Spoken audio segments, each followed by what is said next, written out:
कि चारों राज्यों के अंदर सबसे कुपोषित या सबसे अशिक्षित या हर क्षेत्र में पिछड़ा हुआ इलाका आज की तारीख में जो बिल प्रदेश है वही है। भाजपा की सरकार है और भाजपा की सरकार हमेशा कहती है कि जितने छोटे राज्य होंगे इतना अच्छा सुशासन व्यवस्था चलती है।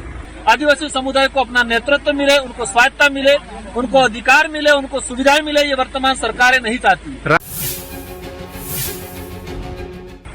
आज मानगढ़ शहादत शहीदों की धरती जो 1913 के अंदर गोविंद गुरु महाराज के नेतृत्व में 1500 आदिवासी जो शहीद हुए थे, इनका जो अधूरा सपना था बिलराज को लेके, तो आज आजाद भारत के अंदर वर्तमान आजादी के बाद इन सरकारों ने ये जो बिल खंड के नाम से, जाबू खंड के नाम से ये जो प्रख्यात था, इस इलाके को 4 राज्यों में बांट दिया और उसी का दुष्परिणाम ये रहा है कि चारों राज्यों के अंदर सबसे कुपोषित या सबसे अशिक्षित या हर क्षेत्र में पिछड़ा हुआ इलाका आज की तारीख में जो बिल प्रदेश है वही है। तो आज जो बिल प्रदेश संदेश यात्रा थी, उस संदेश यात्रा को लेके आज चारों राज्यों के साथ ही केंद्र शासित प्रदेश दादरा नगर हवेली के आदिवासी समुदाय और साथ ही अन्य समुदाय के साथ भी बिल प्रदेश संदेश यात्रा के समर्थन में आज मानगढ़ पे एक कहे कि लाखों की संख्या में एकत्रित हुए थे और विभिन्न मांगों को लेके, और उसमें मुख्य मांग तो वही है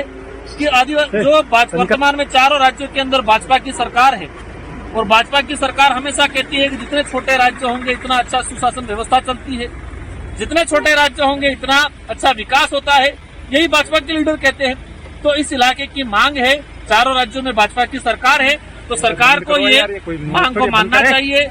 अगर स्वेच्छा से नहीं करते हैं तो आने वाले समय में इस क्षेत्र का आदिवासी समुदाय जनबल के आधार पे एक कहेंगे एक जन क्रांति होगी और अवश्य सरकार को आने वाले समय में दबाव में भी इसको मानना पड़ेगा। ये एक राजनीतिक स्टंट विपक्ष बता रहा है, क्या कहेंगे? देखो, विपक्ष को ये इतिहास जानने की जरूरत है। ये मांग मेरी अकेली की नहीं है, नहीं भारत आदिवासी पार्टी अकेली की है। ये मांग पहले से लड़ी आ रही है। हम पैदा ही नहीं हुए थे, दिलीप सिंह जी भूरिया भाजपा के लीडर थे, नंदलाल जी मीणा ने डिमांड की, सोमजी भाई गराचा ने, भिखाबाई ने भी ये डिमांड रखी थी। अलग राज्य की मांग को लेके महाराष्ट्र, झारखंड, मध्य प्रदेश, महाराष्ट्र, गुजरात, राजस्थान, मध्य प्रदेश, इन चारों राज्यों के लीडरों के द्वारा भी पहले इसी मानगढ़ की धरती के नीचे 2012 में कार्यक्रम हुआ था। कांग्रेस के लीडरों ने, तत्कालीन जो उच्च शिक्षा मंत्री थे दयाराम जी परमार, रघुवीर जी थे, इन सबने कहा था कि अलग राज्य की मांग होनी चाहिए, अलग राज्य होना चाहिए।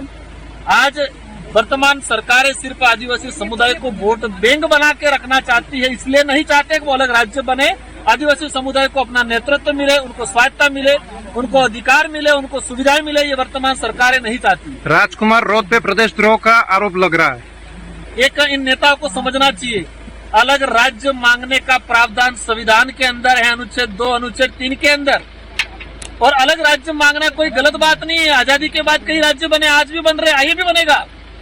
बिल कंट्री जो नक्शा, बिल कंट्री के नाम से जो नक्शा मैंने, वो 1896 के अंदर अंग्रेजी शासन व्यवस्था के समय आइडेंटिफाई किया था इलाका। इसके बाद सोमजी भाई डामोर भाजपा के सांसद थे, इन्होंने भी बिल प्रदेश का नक्शा जारी किया था।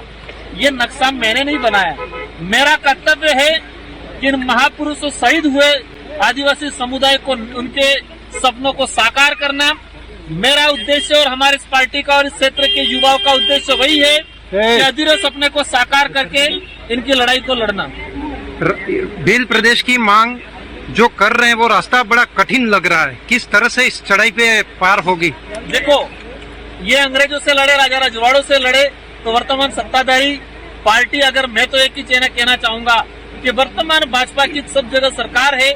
अगर वो आदिवासी हितैषी है, आदिवासी क्षेत्र का विकास चाहती है, तो अलग राज्य बनाने के लिए उनको आगे से स्वेच्छा से बनाना चाहिए।